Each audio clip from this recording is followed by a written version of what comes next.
troubled Messiah, you prayed through the night. Unbearable sorrow, the world on your mind. Betrayed by the kiss of a friend, you were taken by your own free will, rejected and disowned by those who came to heal.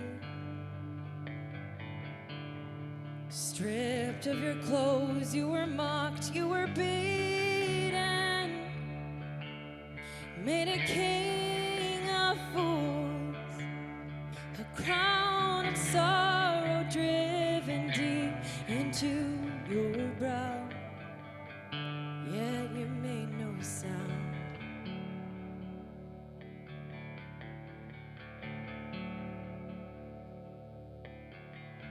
What you went through to love me, I'll never understand.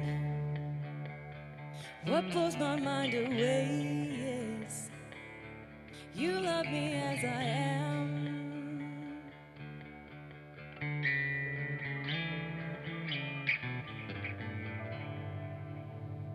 They called for Barabbas, a king for a thief, parading your kindness like rags through the streets, draped with the weight of the world on your shoulders as you climb that hill, a burden far too great for flesh and bone to bear. You stretch out your arms as you welcome those Roman nails, your body frail, the very hands that shaped the world hung up to bleed.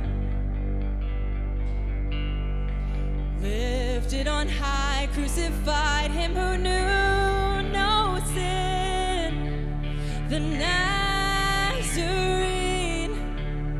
the Son of Man, the Lamb of God, Emmanuel,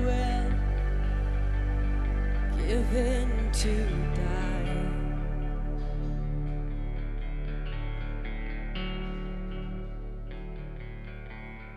What you went through to love me, I'll never understand. What blows my mind away is you love me as I am.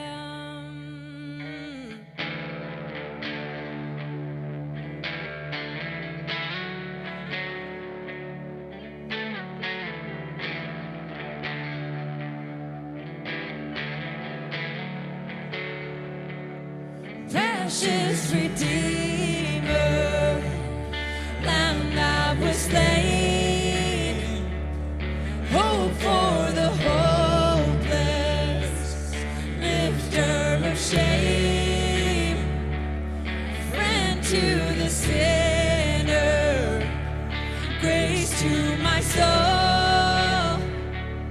Death is defeated, now my sin is gone, and I'm blown away.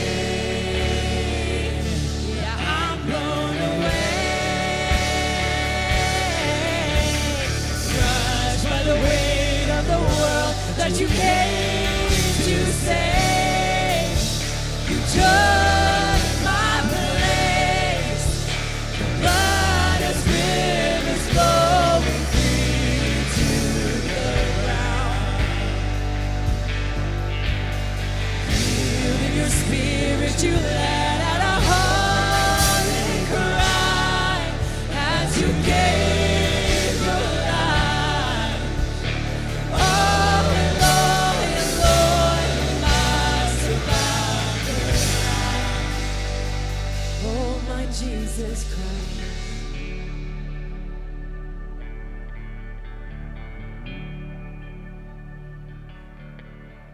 what you went through to love me.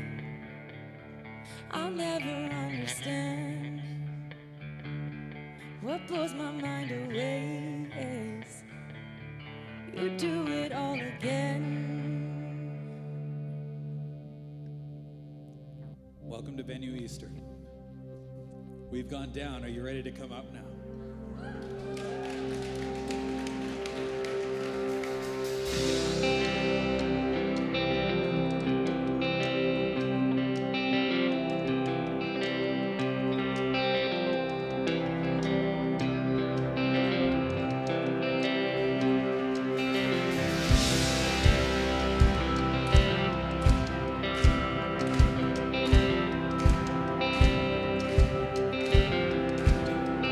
Saturday was silent. Saturday was silent. Surely it was through.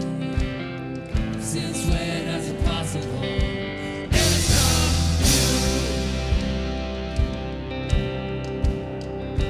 Friday's disappointment. Sunday's empty too. Since when has it possible? Every time.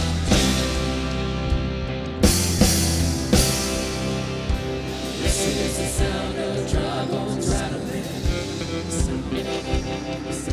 This is the praise making dead man walk again.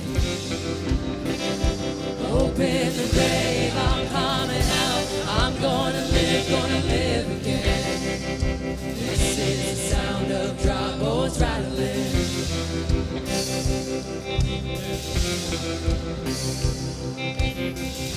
Pentecostal fire. Pentecostal fire, stirring something new. You're not gonna run out of miracles anytime soon. Resurrection power runs in my veins too, yeah. I believe there's another miracle here in this world. This is the sound of dry bones rattling. This is the praise make the dead man walk again. Open the grave, I'm coming out. I'm gonna live again. This is the sound of dry bones rattling.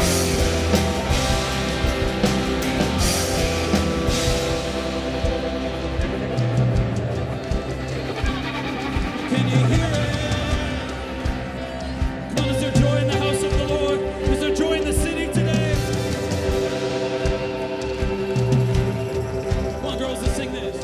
My God is able to save and deliver and heal and restore anything that He wants to. Just ask the man who was thrown on the bones of Elisha if there's anything that He can do. Just ask the stone that was rolled at the tomb in the garden. What happened to God says to move. I feel Him moving it now. I feel Him doing it now. I feel Him doing it now. Do it now. Do it now. This is the sound of dry bones rattling. This is the praise make the dead man walk again.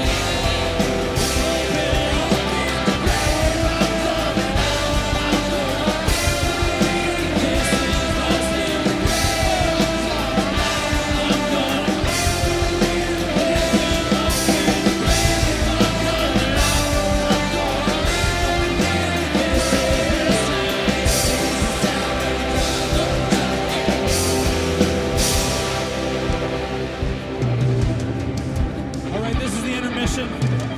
Take a breath. Just take a breath. Take a knee. I hear the sound. I hear the sound. I hear the sound. I hear the sound. I hear the sound. I hear the sound. I hear the sound. Come on, we're going to sing this little part. Are you ready now? But you were dead in your trespasses and sins. But God made you alive in Jesus. Cena, have you ever seen a dead man walk? Tell me, have you ever seen it? Have you ever seen it? Tell me, have you ever seen it? Have you ever seen it? And this is what he said. Hey. This is what he said.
Joining us on a journey of faith. We want to let you know that we've searched the world and we've never found anybody like Jesus. Search the world, but it couldn't fill me. It's empty graves, treasures of faith, never enough. So you came along. Put me back together. Put me back together. Every desire.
Come on, give it up for the one and only Jesus. Come on. Somebody love Jesus here? Oh, Lord.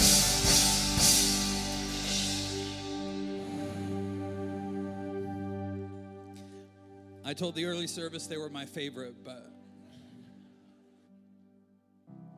I'm Pastor Corey. If we haven't met yet, it's my privilege to share an Easter sermon with you. This is Pastor Erin down there. Doesn't she look nice?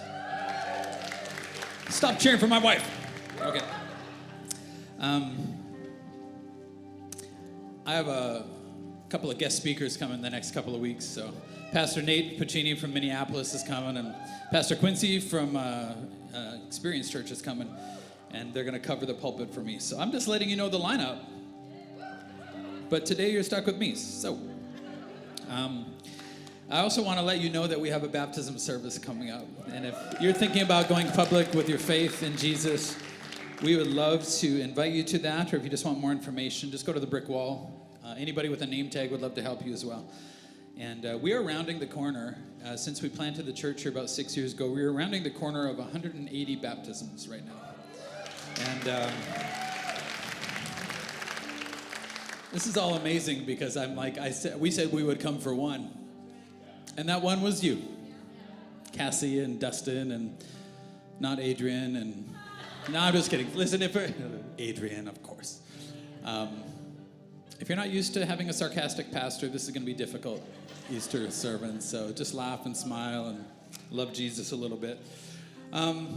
Here's my question today. I was thinking about this, Sean. I think we have right now kind of an epidemic of something I'm calling window watching. That's the title of my sermon. I think we're trying to watch connection through a window. And I don't know if we're close enough to touch. And until you're in touching distance, I don't think anything changes, really. I think you just have the illusion that you have some connection. And it's annoying going on Instagram and seeing everybody's happy family, especially if you're struggling. But I want to tell you that, Instagram Sunday morning on Easter morning is not the same thing as Instagram in the car getting to church with those kids in those dresses on, and leaving church on the way after, and the fight you're going to have over the donuts. And we're looking in we're window watching. We're kind of creeping what connection looks like, and I wonder how much part of connection we're actually doing. And has any girl ever done this to your husband and I wish you would look at me the way that actor on TV is looking at his actor wife? You can be honest here, it's okay. Why are you more like that person? What, that person, that fake person? On Instagram, that's what we're talking about right now. The first service is quickly becoming my favorite service because they didn't feel so convicted by sin and stuff and all quiet. I think we have this idea that we have kind of an illusion of connection. You know how it is when you're looking for your soulmate or whatever makes people who've been married a while throw up in your mouth a little. We've been married long enough that we're not married because of anything anymore. We're married in spite of a whole lot of things. And we can't remember what our favorite song was, and we don't care. Because at 2 a.m. when you're changing diapers, you don't have a favorite song. And so, but there's this illusion of, finding that person or finding that relationship, or I wish my relationship with God was a certain way. There's an illusion that we pack in there that hopefully they're perfect. Right, but the funny thing about your perfect little illusion that doesn't exist is that in your illusion, for a soulmate, single people, we got any single people in the house? Now, some of y'all are still single because you didn't put your hand up because you're stupid. I'd be like, right here, available, church, it's a good spot. The trouble with the illusion of connection is that as you're looking for that somebody or you're looking for that friend or you're perfect in your mind too. What you should be praying for is somebody who's patient and somebody who likes flawed people. Your purpose on this earth is to connect. That's what we say it here all the time. You're here to connect with God and you're here to connect with people.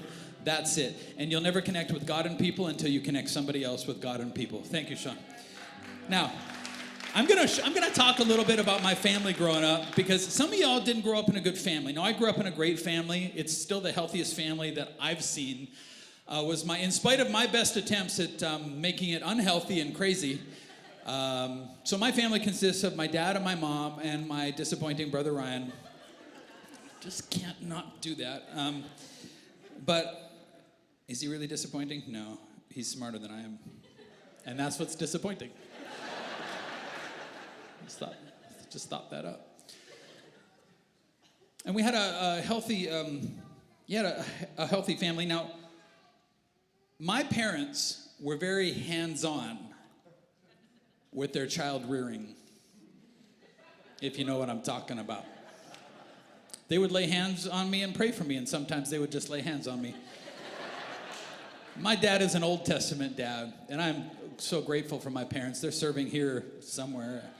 And we still call them Pastors Richard and Beth. They're retired now, but they're just like the grandma and grandpa of the church. And but they were very hands-on. You know, I would have killed when I was a kid to have one of you modern dads. I'd have loved you, boy. I'd have been like, hi, I'm Corey, I'm 2. And here's a list of demands. And here's what I'll do in the grocery store if you don't give me what I want. And my dad, anybody having like an Old Testament dad? Like, they had powerful eyebrows. Ever notice that? My dad didn't say a lot, but he would walk into a room and see me doing something across the room that I shouldn't have been doing. And his eyebrow would just move like a millimeter. You got to be in tune to that eyebrow. I remember thinking on the other side of the room, like, is this how I want to die? Probably not doing this. Like, he could make you rethink your life real quick. And my mom, she figured it out early because my mom, she was good for a sales pitch. I could sell mom on stuff, and so I had her sold on something one time because I love talking. I had her sold on something, and she goes, "Hey, it sounds pretty good. Why don't you go ask Dad?" I'm like, "Oh, I'm not going to ask Dad that." She goes, "Why not? It sounded pretty good." I'm like, "Well, you're not going to go for that." Oh, my goodness. Your kids ever have like a sales pitch when they come to you and they've been practicing in the mirror? Anybody catch their kids practicing something in the mirror? Anybody catch their kids crying in the mirror? And then they see how sad they are and then they cry even more? Somebody saying that, be like, I just watched my kids. They were just crying in a mirror. If you don't have kids, you think that we're monsters, but just wait. Just wait. You'll be in the prayer corner soon enough. When it's too late to give them back. I had a sales pitch worked out for my dad one time, and I took a deep breath because it's that first sentence. You got to nail that first sentence, right? So I was like, I walk in, I'm like, "Hey, Dad." And before I could get it out, he looks over, his eyebrow goes out 1 millimeter, and he says, "No." And I'm like, yeah, fair enough. You know, I walked away. I'm like, I knew he wasn't going to go for it. Anyways, I thought it was worth a try. We had this thing in our house where Mom could yell at you, but if you ever yelled back, you could go dig your own hole in the backyard and just save everybody some time. No? Mom was like off limits. You could go lie down in the driveway and Dad would be out in a minute. You know what I'm saying? Or you could go move in with the neighbor kids if they're cool with idiots, you know? I was one of those kids who I demanded discipline. Some of your kids are just suggesting it. Like, "Hey, my attitude's kind of terrible. I should probably, They're suggesting it. I demanded it. I'm like, "Hey, everybody, today's the day. You're going to be forced to discipline me in some way or another because I'm just in that mood right now." And I threw a baseball bat at my brother. I had an anger problem. I threw a baseball bat at my brother one time. I got disciplined for it. Now, in my defense, I wasn't like trying to hit him. I was just trying to put the fear of God in him a little. Do we have any firstborn kids? Yeah, mom and dad used all their discipline up on us, and then they ran out. And then our siblings were raised with nothing. It's embarrassing, you know. I'm like, the fact that you're not doing anything about this kid, Dad, I will step in. I will discipline my brother Ryan. I will do whatever I have to do to fix this kid. There's something not right. I'd have a talk with my dad one time when we had our first our daughter. So he had his first granddaughter, and just my brother and I growing up. And as you can tell, like a decently sarcastic home. But he had his first granddaughter, and I remember having to have this talk with my dad, which I never thought was going to happen, because Armin would go over to Grandma and Grandpa's, and it's all cake and ice cream over there, man. I'm like, what happened? 9 a.m. in the morning, they're eating ice cream, because Armin wants ice cream. And then Armin comes back, and Mom's like, you need to have a nap, or you need to clean something up, and she would go on the bed and she'd lose her Holy Spirit and throw a fit. And just be like, Grandma, Grandpa, I want to go to Grandma and Grandpa's. I want to go to Grandma and Grandpa's. So I had to do this. I had to parent my dad. I had to go over there and be like, Dad, you got to tighten this up. I cannot believe that it's come to this. I mean, you used to be boot camp.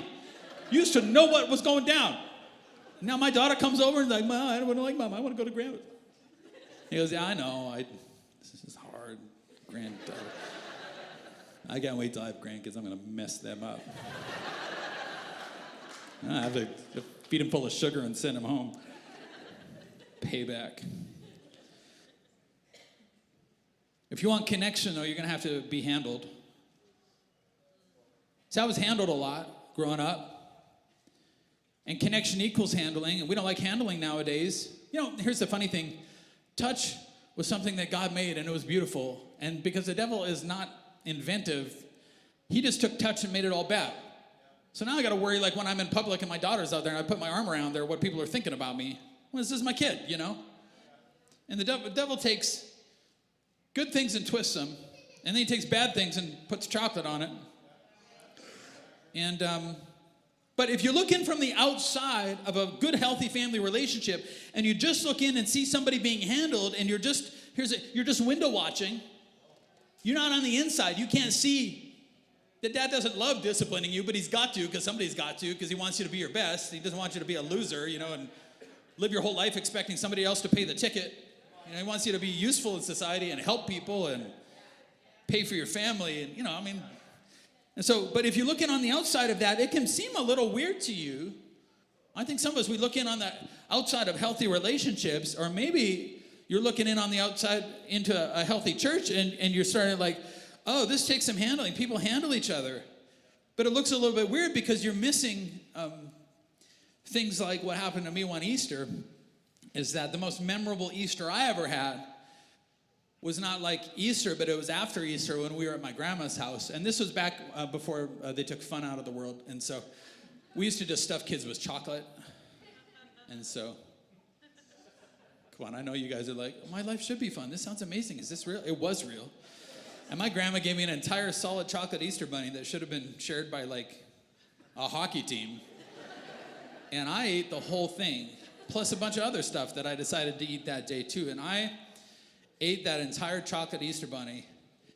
And Jesus rose that morning, and that Easter bunny rose that night at about 2. It was a resurrection of biblical proportions.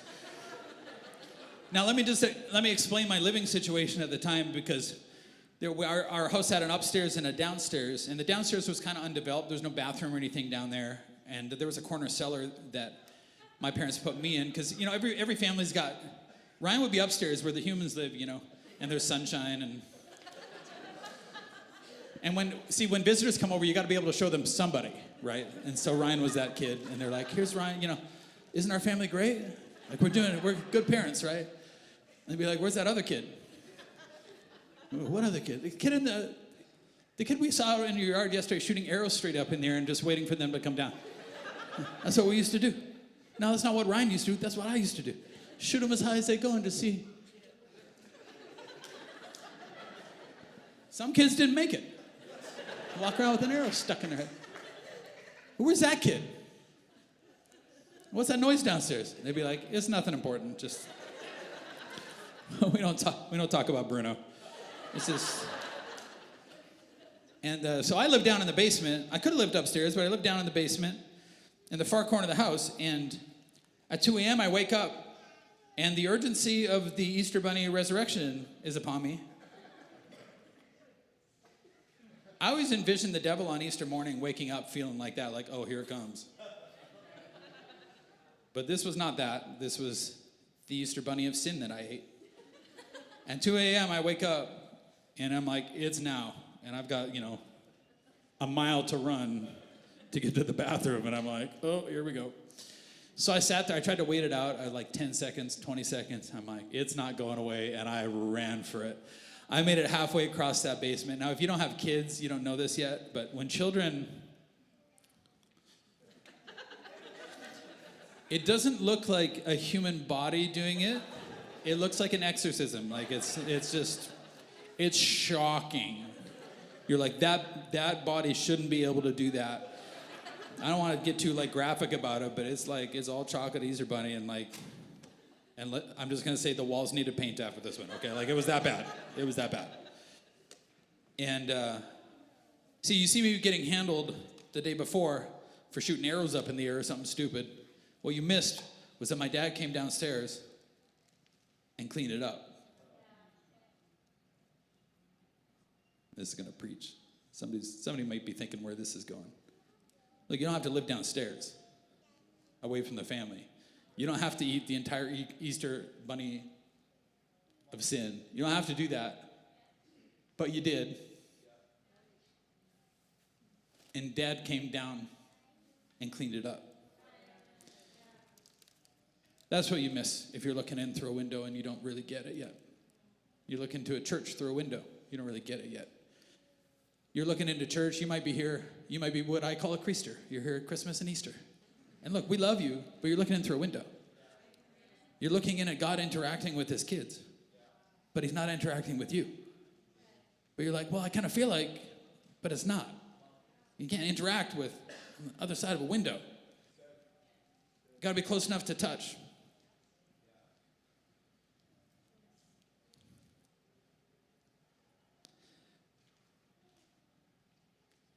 God got Jesus up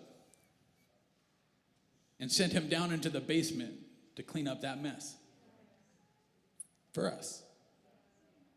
And then we look at God and we're like, hey, my life isn't working out really great. And he's like, well, I can't even hear you because you're on the other side of a window. And all you do is come up to the window every time you're in trouble and like I can't. You could move upstairs if you want. That better be Jesus.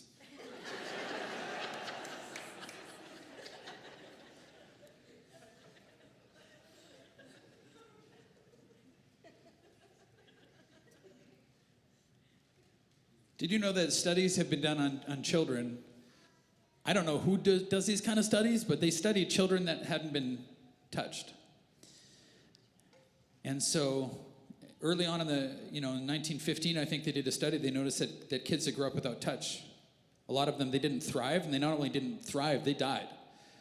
Because you are designed for touch, because touch is connection. And you know that about your kids, but I wonder if you've thought about this. See, kids who grow up without touch, there's a higher level of adult aggression in society. There's higher levels of cortisol. I think cortisol is a stress hormone. It's released there's higher levels of stress. Their brains don't develop properly.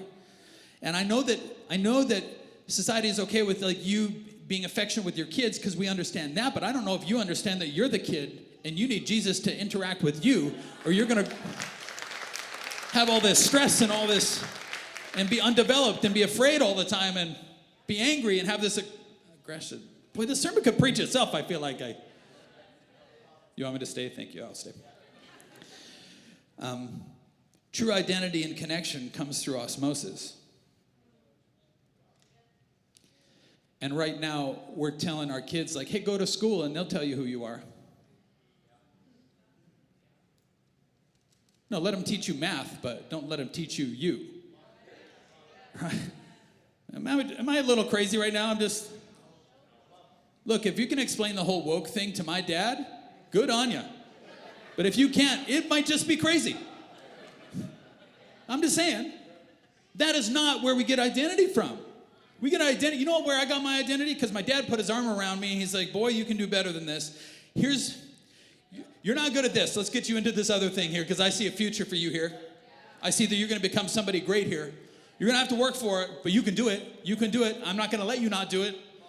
I learned identity from my father because he learned identity from his Father in heaven.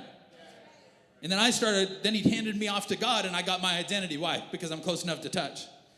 I don't have to worry if you like me or not. I'm not looking at all these places or in the next relationship to figure out who I am. I know who I am because I know who my Father is and we're good. I got it. So there's two groups of people in the time of Jesus. When he dies and goes down into the grave, there's two groups of people and you're in one of these groups. There's the big group that they were kind of around. They heard his teaching and they're like, wow, he's incredible. This is great. This is amazing. We didn't really change their lives all that much because they just went home. Right? They were watching through a window and they got fed with the miracle or maybe somebody got healed, but then the next day the troubles or life or, So there's one large group that watched through a window and then there's a small group that were close enough to touch. I'll tell you, this group, if you don't get touched by Jesus, you don't change. Because it's the touch that changes.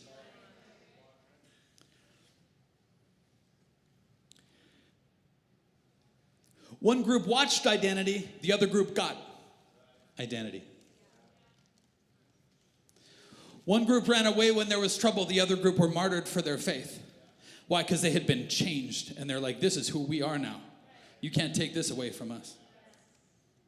You can't tell me that didn't happen because I touched Jesus and Jesus touched me and he did something in here. Touch changes you. One group lived next to power and health and identity and the other group got identity and that other group, that small group, changed the world. Luke 24, very early on Sunday morning, the women went to the tomb taking the spices they had prepared. Many people watched in Jerusalem through windows. Watched Jesus on Palm Sunday. Hey, this is great. Watch Jesus march to the cross. Oh, this is not great. And their lives are just going on. They're watching all through a window. But these gals got up early and they went to the tomb. They found that the stone had been rolled away from the entrance, so they went in. But they didn't find the body of the Lord Jesus. So they went in, though. See, some of us will go and we're okay, we've gone as far as we can, but you have to kind of immerse yourself in the experience, like we did last week in the sermon. You have to immerse yourself in death before you can be resurrected, because if you're not dead, you can't be resurrected. Some people want Jesus just to rejuvenate them. He's like, no, that's not going to take you where you need to go. You need to go and get on your knees and get some dirt under your fingernails and get in the tomb. As they stood there puzzled, two men suddenly appeared to them, clothed in dazzling robes. The women were terrified and bowed with their faces to the ground. Then the men asked, why are you looking for among the dead for someone who's alive? My mom went to a church. Now, I would do this in a way that would honor God. But the church is on the hook for some stuff. We're stewards of God. And when churches turn into what I call religion in the sense of man-made religion, we take Jesus out and kind of put ourselves in there. And they're like, hey, this is kind of what it looks like. That doesn't save anybody. Should I do a sermon series called Frank and Jesus? Where the Jesus that you made is kind of a little like Jesus and a lot like you, but I'm not going to save anybody. Right in our venue code, we're we believe in Jesus as he is, not as we'd like him to be. That's not going to save me. My mom grew up in the predominant denomination of her day, and because her reverend never preached Jesus as if he was real, she got all the way to university before somebody's like, hey, do you want to come to this prayer meeting and meet Jesus? She's like, I can meet Jesus. Why are you looking for somebody who's alive among the dead? There's something to be. Come on, church. This is the most adventure you're ever going to get in this lifetime. This is the best life you're going to live. Your kids over in kids ministry right now, we're not watching Jesus through a window. They are meeting Jesus. They are literally hands-on, hey, it's okay. You don't have to worry about what your friends think about you. Here's what Jesus thinks about you. Here's what Jesus thinks about you. Your heart's full of courage. Jesus is the way, the truth, and the life. That's you. That's you now. You get all of this now. So they rush back from the tomb to tell his 11 disciples and everyone else what had happened. That same day, 2 of Jesus' followers, I'm going to preach to somebody here, were walking to the village of Emmaus, 7 miles from Jerusalem. I don't know if they did this by habit, but they're kind of going in the wrong direction on Easter. Been walking 7 miles in the wrong direction. And as they walked along, they were talking about everything that had happened. They were talking and discussing. You can talk and discuss things, but you're still only looking through a window. Jesus himself suddenly came and began walking with them, but God kept them from recognizing him. And I'm kind of like, how? Like, well, you can go to church your whole life and not know what Jesus looks like. I mean, the Pharisees crucified Jesus, and they spent their entire lives reading the scriptures about Jesus. So proximity to does not mean connection to. Come on, church people. You know, I'm like, is he talking to me? I'm definitely talking to you. You're the only ones who are here. He asked them, what are you discussing so intently as you walk along? Now, this is like, when Jesus asks you something, it's kind of a loaded question because, you're like, oh, you don't know. Let me educate you about. Do you understand that Jesus knows everything? Okay. So when he's like, hey, so what are you talking about? He kind of knows the answer. You just need to say it so that it sounds stupid.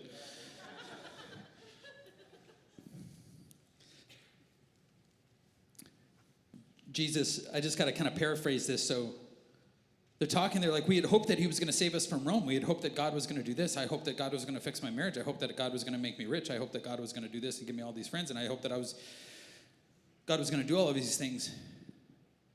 But Jesus is like, well, I'm going to do my 50%, but you got to do your 50%, which isn't a lot, but it's still your 50%. Catch it. Catch it. You get his 50% with your 50%. Is a pretty good trade-off, but you got to give your 50%. And then he goes back in the prophets, and he's like, come on, guys, how blind are you? Like, he literally told you, this is going to happen. He's going to get crucified. It's all written down. And he told you about it a whole bunch of times, as if I was there, By this time, they were nearing Emmaus, and the end of the journey, Jesus acted as if he was going on. And that's it. That's it. You're going to come to Easter. You made it. Like, this is your 50%. You're here. But now is when Jesus, can I just hurt your feelings a little bit? Then Jesus is like, okay, this is great. Good journey. Good talk. I'm going to keep going. Well, what are you going to do? He's going to be like, okay, something almost happened. Something almost shifted. Something almost changed. A year from now, you'll wish it did. And he'd walked far enough. He's like, look, I already came down to the basement. I already cleaned all this mess up. You got to walk on your own 2 feet back up the stairs. I'll help carry you, but you got to move. You got to do something. Jesus breaks bread with them and starts eating, and then he disappears from their sight as they realize that was Jesus. Right there, and we missed him. Right there, and we missed him. But then it says within the hour, maybe within the hour of this service, they were on their way back to Jerusalem. They were on their way back to the hard part. They were on their way back to the place where they didn't know what the future was going to bring. They were on their way back. They found the 11 disciples and the others who had gathered with him, who said, the Lord has really risen. He appeared to Peter. Then the 2 from Emmaus told the story of how Jesus had appeared to them as they were walking along the road, and how they had recognized him as he was breaking the bread. Just as they were telling it, Jesus himself suddenly standing there, and he's like, that's not right, guys. You're just making this up. I don't know what he said. He's like, peace be with you, because the whole group was startled and frightened, thinking they were seeing a ghost. Just lean in here, because I'm just at the end of this here. Some of you have a relationship with a ghost of Jesus, but not real Jesus yet. It's like being in a relationship with an idea of somebody, but not them. You're not close enough. You're not intimate enough yet. Jesus isn't all up in your business yet, in your business world yet. You come to church and look a certain way, but he didn't leave with you. He didn't get up in your attitude. Like, hey, you can't act like that out there and act like this, and here you got to be the same person, and we got to work on this. You go home and you're acting like a crazy person, and Jesus got to get into everything. Like, we got to bleed something that matters. They thought they had seen a ghost. Why are you frightened? Why are your hearts filled with doubt? And I'm going to say out to somebody, why are you frightened? What are you afraid of? You know what waits out there for you. You know there's no hope anywhere else. What are you afraid? What are you so afraid of? Look at my hands, look at my feet. You can see that it's really me. Last part, you ready? Come on up, worship. Last part. Touch me and make sure.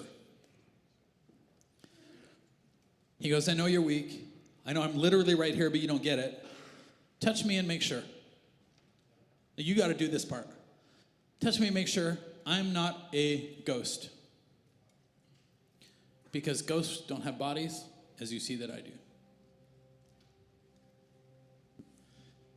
Okay, I'm going to land this plane. Are you ready? It's going to be different. Touch me and make sure that I'm not a ghost, because ghosts don't have bodies, as you see that I do. Ghosts don't have bodies. Ghosts don't have bodies. Jesus will only be a ghost to you until you touch Jesus' body.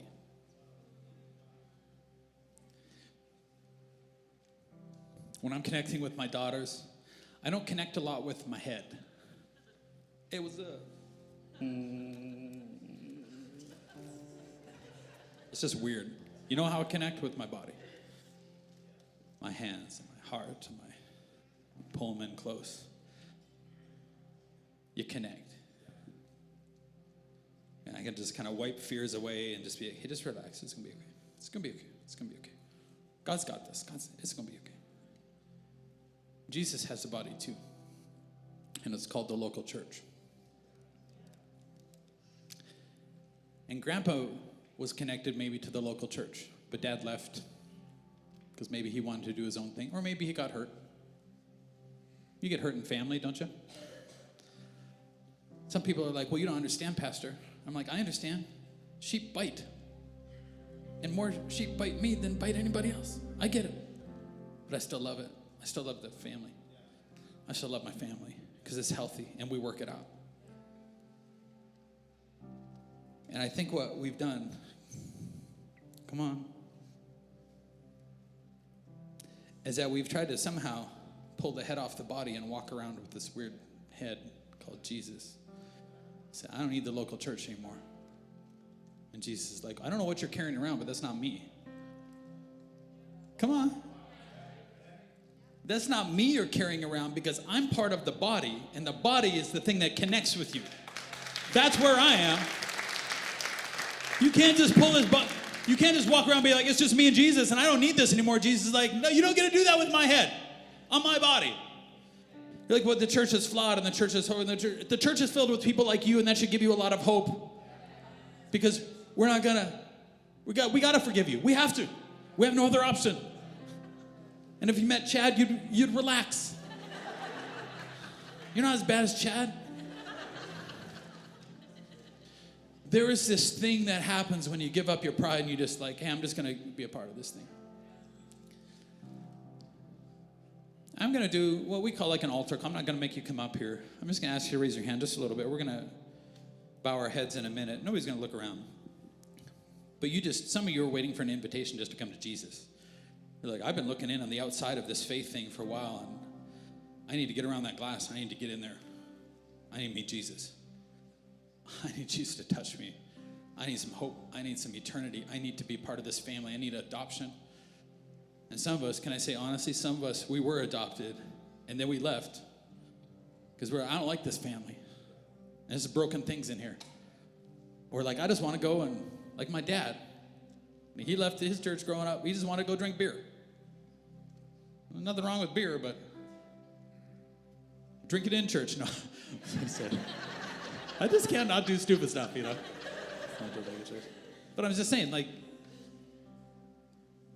some of you just need to come back in the family and be like, this is my family. I don't know where I've been this whole time. I'm sorry. I just need to come back. I did left because I didn't want to take the garbage out, and that was kind of stupid. But I missed the benefit of this family this entire time, the family of God. And there's only one place on this earth where you get it all, and that's the local church. And some of you didn't think that you left Jesus, but when you left the body, you did. And Jesus is inviting you back and saying, actually, I'm over here. And I would love to teach you how to belong in a healthy family. So let's get you healthy, because health is for helping. Would you just bow your heads with me? And We're going to sing a song of celebration in a moment because somebody's going to be coming back. Now, you might be committed to Jesus. You might be committed to the church.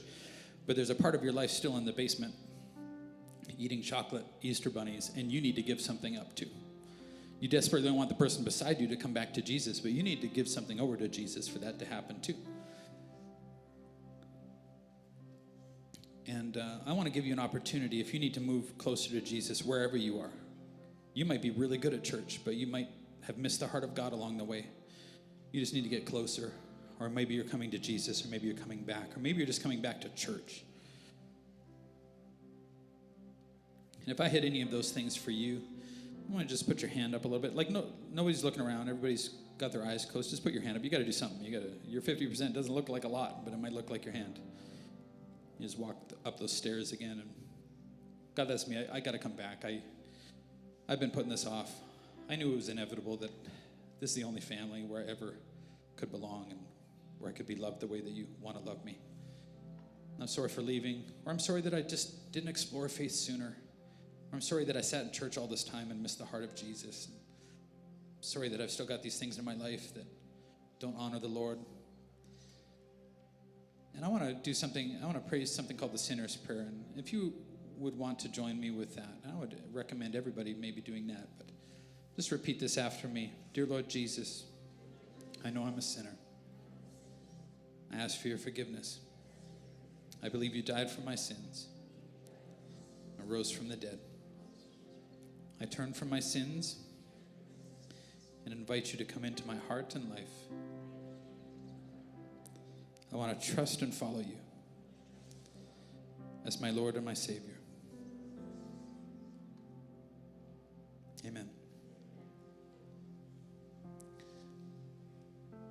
If you don't die to self, you don't get resurrected in Christ. But for everybody who is moving closer, I want to show you what a resurrection song kind of feels like. Because you get everything that heaven has now. And all it costs you is self, but you get everything that Jesus paid for you. And there's no devil in hell that can keep you from your destiny. There's no pain or betrayal that can keep you from living a great, hard, healthy life where you get to give back and you get to help people find connection with God and with people. A year from now, I don't want to see you a year from now. I don't want to see you a year from now. I don't want to preach the same thing and be like, hey, get connected. I'd like to see you next week. I'd like to see you slip out from the other side of that glass and do it. All right, y'all ready for some resurrection? All right, let's light this place on fire. Let's go.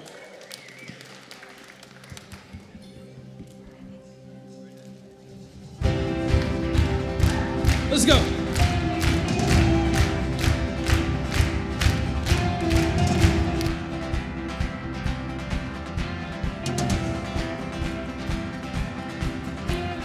Wandering into the night, wanting a place to hide this weary soul,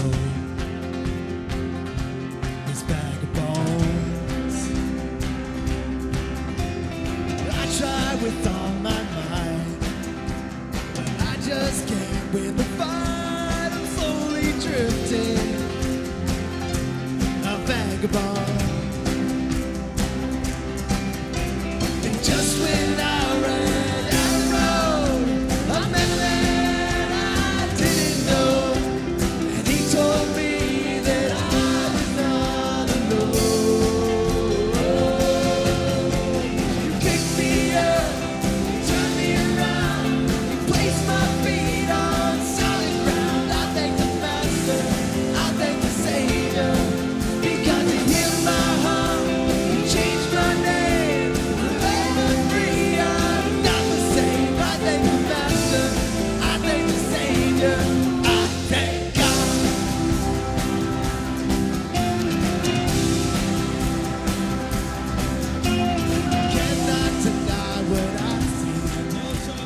No choice but to believe. My doubts are burning like ashes in the wind.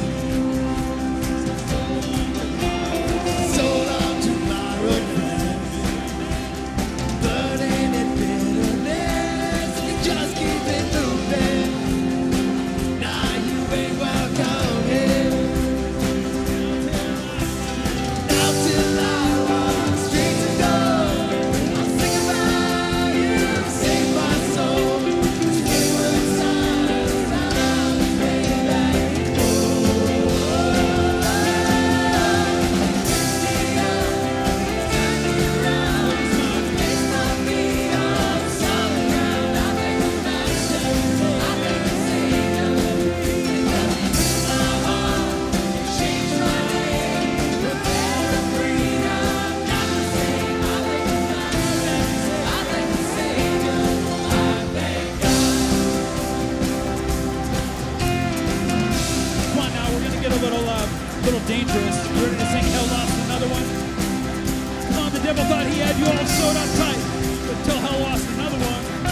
somebody's going further with Jesus, you need to know that the angels in heaven are celebrating this moment.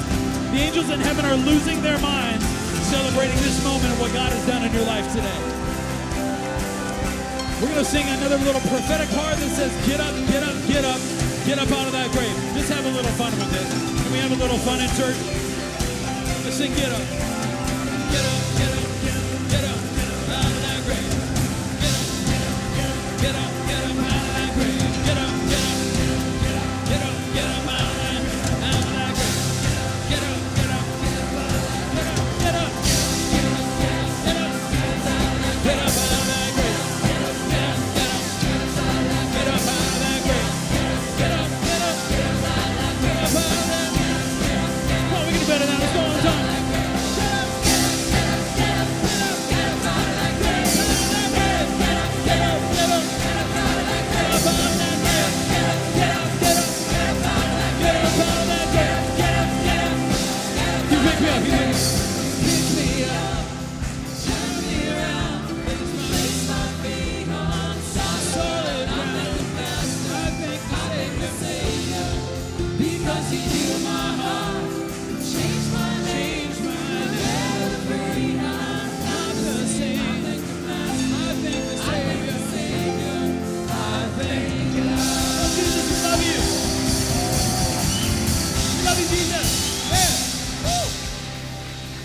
Wow. We want to say thank you for being part of Venue Easter. Did you have fun? Yeah. That was I don't great. know if you went to church that was fun, but we probably have too much fun. Can So you have much too much fun. fun? We can't have too much No. fun. No. We love Jesus. We love each other. We love what God is doing in our city, and we love that you are part of it today. Yeah. And we just want to invite you a step closer in. You can just scan the QR code or on the back of your chair there. We have groups that meet during the week. We had, how many people at Venue Youth did we have on the weekend? 92. 92. 92 kids at Venue Youth on Thursday.